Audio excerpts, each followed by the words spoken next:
You ask Tiger to solve. This deals with linear equations with one unknown.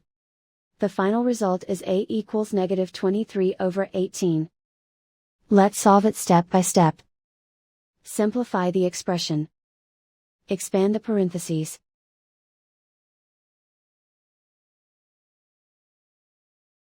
Multiply the coefficients. Simplify the arithmetic. Expand the parentheses.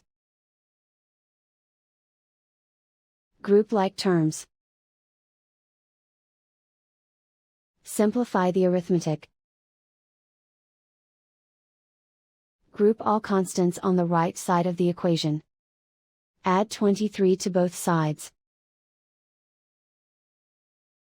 Simplify the arithmetic.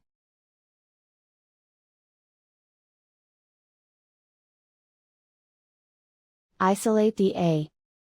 Divide both sides by -18.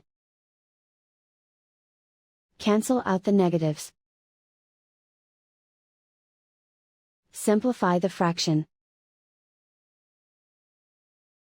Move the negative sign from the denominator to the numerator. And so the final result is a equals -23/18.